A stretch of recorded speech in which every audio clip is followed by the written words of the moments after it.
안녕하세요. 선목교회 성도님들 청년부 담당 최진우 전도사입니다.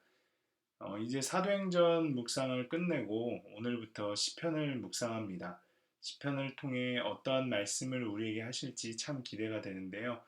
2021년 9월 14일 화요일 큐티 방송을 시작하도록 하겠습니다.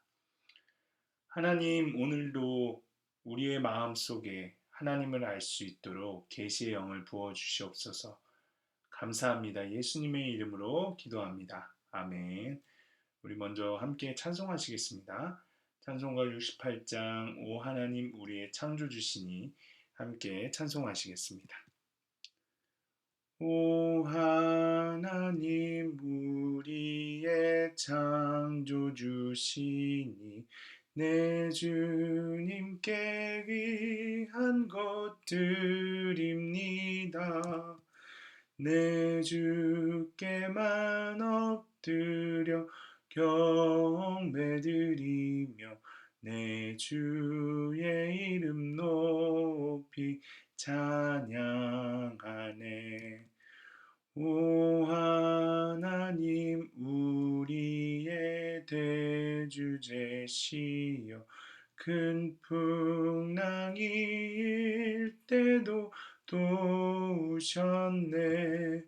죽음에서 우리를 구하셨으니 내 주의 이름 높이 찬양하네. 주 하나님 이름을 함께 높이며 대주제께 영광을 돌리오리. 그 능력이 우리를 지켜주시니 주 하나님의 높이 찬양하네. 아멘. 네, 오늘 우리에게 하나님께서 주시는 말씀은 시편 21편 1절부터 13절까지의 말씀입니다. 여호와여 왕이 주의 힘으로 말미암아 기뻐하며 주의 구원으로 말미암아 크게 즐거워하리이다. 그의 마음의 소원을 들어주셨으며 그의 입술의 요구를 거절하지 아니하셨나이다. 주의 아름다운 복으로 그를 영접하시고 순금관을 그의 머리에 씌우셨나이다. 그가 생명을 구하매 주께서 그에게 주셨으니 곧 영원한 장수로소이다. 주의 구원이 그의 영광을 크게 하시고 존귀와 위엄을 그에게 입히시나이다. 그가 영원토록 지극한 복을 받게 하시며 주 앞에서 기쁘고 즐겁게 하시나이다. 왕이 여호와를 의지하오니 지존하신 이의 인자함으로 흔들리지 아니하리이다. 왕의 손이 왕의 모든 원수들을 찾아내며 왕의 오른손이 왕을 미워하는 자들을 찾아내리로다. 왕이 노하실 때에 그들을 풀무불 같게 할 것이라. 여호와께서 진노하사 그들을 삼키시리니 불이 그들을 소멸하리로다. 왕이 그들의 후손을 땅에서 멸하며 그들의 자손을 사람 중에서 끊으리로다. 비록 그들이 왕을 해하려 하여 음모를 꾸몄으나 이루지 못하도다. 왕이 그들로 돌아서게 하며 그들의 얼굴을 향하여 활시위를 당기리로다. 여호와여 주의 능력으로 높임을 받으소서. 우리가 주의 권능을 노래하고 찬송하게 하소서. 아멘. 네, 본문을 설명하겠습니다. 시편 21편은 바로 앞장인 20편과 함께 왕에 관한 시입니다. 신학적인 용어로 이것을 제왕시라고 합니다. 제왕시는 왕의 즉위식을 위한 것이기도 하고 왕의 생일잔치를 위한 것이기도 합니다. 다시 돌아와서 시편 21편은 앞장인 20편과 호응합니다. 20편에 있어서는 민중이 왕을 위해 기도하였고 21편에서는 그들이 그 왕에게 이뤄진 일로 인하여 감사합니다. 또한 중요한 사실은 많은 학자들이 오늘 우리가 읽은 21편 5절과 7절에 의하여 이 시편을 엄정한 메시아의 예언시라고 말합니다. 21편은 다윗의 저작인데 이 시에서 나오는 왕은 1차적으로는 다윗을 가리키지만 결국 다윗 왕에게서 성취된 역사적 사실을 가지고 장래 그리스도의 승리를 예표한 것이 되겠습니다. 21편에 진술된 왕의 승리의 결과는 너무 위대하여 장차 오실 메시아 왕, 곧 예수님에게서 이루어질 것으로 나타나 있습니다.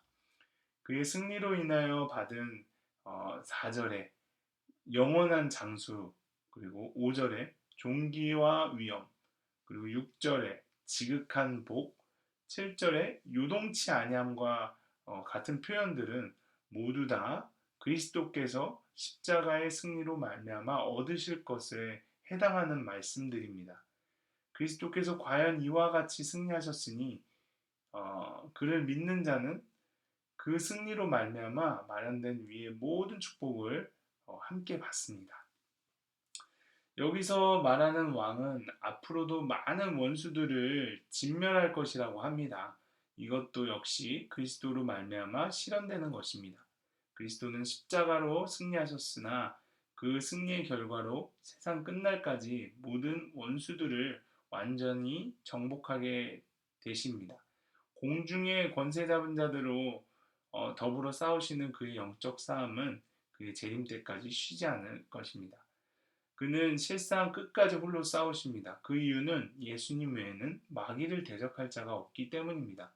우리는 다만 그와 함께 있음으로 승리를 함께 거두게 됩니다. 좀 더 자세히 한번 살펴보자면 1절에 이제 왕이라는 표현이 나오죠. 근데 이 왕은 메시아를 가리킵니다. 그렇다면 이 시는 그리스도께서 십자가로서 죄악과 사단의 권세를 이기시고 영광을 얻으신 것을 예언합니다. 4절에 그가 생명을 구함에 주께서 그에게 주셨다고 합니다. 그의 다스림의 수명이 길게 되기를 바라는 기도가 성취된 것을 말합니다. 어질고 덕이 뛰어난 군주의 다스림이 긴 것은 그 백성에게 축복입니다. 그래서 이것은 오직 하나님께서 은혜로 주시는 것임을 우리가 알 수 있습니다. 이 말씀을 그리스도에 대한 예언으로 본다면 그리스도께서 사망을 이기신 사실을 가리킵니다. 5절에 그의 영광을 크게 하시고 라는 표현이 나오는데 그의 영광은 그가 하나님의 도우심을 입은 일의 수반 현상일 것입니다. 이 임금의 권위는 하나님의 배경의 것이니 무엇보다 두려운 것입니다. 6절에 지극한 복을 받게 하시며라고 나옵니다. 그 왕이 하나님과 긴밀히 연락되었으므로 그 백성에게 천래의 축복의 통로처럼 되었음을 가리킵니다. 7절에 왕이 여호와를 의지하오니 라는 표현은 세력이 없는 때에 하나님께로 돌아오기는 비교적 쉽지만 세력이 있을 때에 교만하여 그리하기가 어렵다는 것을 의미합니다. 그러나 이 왕은 세력이 있을 때에 하나님을 의지했으니 기특한 사람입니다. 그는 과연 하나님의 은혜를 입을 만한 신앙의 사람입니다. 그러므로 이 왕의 지위는 견고함을 노래합니다. 이 왕의 지위가 견고함을 이제 노래합니다. 8절에 왕의 손이 왕의 모든 원수를 찾아내며 라는 표현은 이때까지는 국내의 내적 행복에 대하여 말하였으나 여기서부터는 그 외의 적을 물리침에 대하여 말합니다. 13절에 주의 능력으로 높임을 받으소서라는 표현은 하나님께서 권능을 나타내시어 그 선민을 도우심으로 그들에게서 찬송을 받으소서 하는 결론적인 기도입니다. 네, 이번에는 적용을 한번 해보도록 하겠습니다. 본문에서 왕은 여호와를 의지함으로 흔들리지 않는 것을 보았습니다. 우리의 삶 속에서도 여호와를 꼭 붙들어서 흔들리지 말아야 할 부분은 무엇입니까? 네, 한번 생각해 보시고 우리가 믿음을 들여 그 영역까지 여호와를 꼭 붙들 수 있기를 기도합시다. 네, 오늘 또 함께 읽을 묵상 간증은 87쪽의 이시연 성도님의 구원의 복이라는 글입니다. 모태신앙인으로 태어난 저는 자주 다투시는 부모님을 보며 밤마다 하나님께 우리 가족이 행복하게 해주세요라고 기도한 뒤 잠들곤 했습니다. 그러다가 제가 중학생 때 아버지가 바람이 나서 집을 나가셨습니다. 어머니는 생계를 유지하고자 우유 배달과 파출부 일을 하면서 철야 기도를 드리셨는데 저는 그런 어머니의 삶이 불행해 보여 내 힘으로 살아보겠다며 집을 나왔습니다. 저는 영원토록 지극한 복이 무엇인지 모르기에 행복을 쫓아 유부남을 만났고 그는 저와 결혼하고자 이혼 절차를 밟았습니다. 하지만 왠지 모를 깊은 우울과 공허함은 날로 갈수록 더해만 갔습니다. 그때 주일학교에서 들은 하나님이 생각나 다시 교회를 나갔습니다. 예배를 드릴 때마다 살려주시기를 부르짖었더니 하나님만이 제게 생명을 주시고 영원한 장수를 허락하심이 믿어졌습니다. 그리고 주의 구원으로 말미암아 크게 즐거워하게 되니 그와 헤어지고 다른 사람을 만날 수 있었습니다. 이후 하나님께 헌신하는 삶을 살겠다고 결단하며 결혼하고 선교사로 나가려고 했습니다. 그런데 결혼식을 얼마 앞두고 신학생인 남자친구가 동시에 여러 여자를 만난다는 사실을 알게 되었습니다. 사건이 왔을 때 저는 남자친구에 대한 배신감보다 하나님을 향한 원망과 불신으로 더 힘들었습니다. 유부남과 헤어진 후 주께 헌신한 제 삶을 하나님이 불행으로 갚아주신 것 같았기 때문입니다. 그 뒤 남자친구가 용서를 빌자 저는 하나님께 대한 불신앙을 감춘 채 행복을 위해 결혼을 감행했습니다. 그러나 신혼여행에서 돌아온 첫날 남편은 다른 여자에게 잘 지내라는 문자를 보냈고 그 여자는 그것을 그대로 캡처해서 내 남편은 변하지 않아. 여전히 나를 사랑해서 못 잊고 있잖아. 라는 말과 함께 제게 보내왔습니다.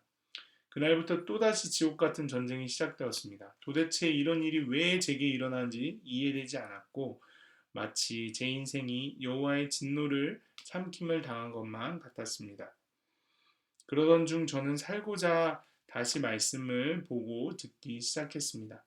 그러니 행복을 쫓아 유부남을 만나고 하나님의 주권을 불신하며 남편을 하나님 자리에 둔 제가 깨달아져 눈물로 회개하게 되었습니다. 이 사건들이 제 안에 있는 원수들을 찾아내고 불로 소멸하고 저를 구원하시려는 하나님의 절절한 사랑임이 깨달아지니 남편을 통한 행복한 환경이 아니라 구원의 복을 더 사모하게 되었습니다. 이후 신실하신 하나님은 남편을 사역자로 세워주시고 회개하는 인생으로 바꿔주셨습니다. 그 어디서도 말할 수 없는 저의 죄와 수치를 하나님의 인자하심을 입어 믿음의 공동체에서 함께 나누고 가게 하심을 심에 감사드립니다. 하시면서 이렇게 적용하셨습니다. 남편에게 잔소리를 줄이고 남편을 위해 10분 더 기도하겠습니다. 저의 살아난 간증뿐만 아니라 수치와 욕심도 공동체에서 잘 나누겠습니다. 여러분들도 묵상 간증을 적어보시고 주위의 분들과 함께 나눠보셨으면 좋겠습니다. 네, 그렇다면 오늘 큐티 방송을 마치겠습니다. 하나님, 오늘 시편 21편의 왕처럼 제 마음의 소원도 주의 구원이 되게 하시고 주의 구원으로 말미암아 기뻐하게 하옵소서. 예수 그리스도 안에 있는 영원한 생명을 저에게 주시고 이 영원한 복을 주신 여호와를 끝까지 의지하여 흔들리지 않게 하옵소서. 주의 구원을 해하려는 원수들을 분별하게 도와주시고 주의 불로 소멸해 주옵소서. 감사합니다. 예수님의 이름으로 기도합니다. 아멘.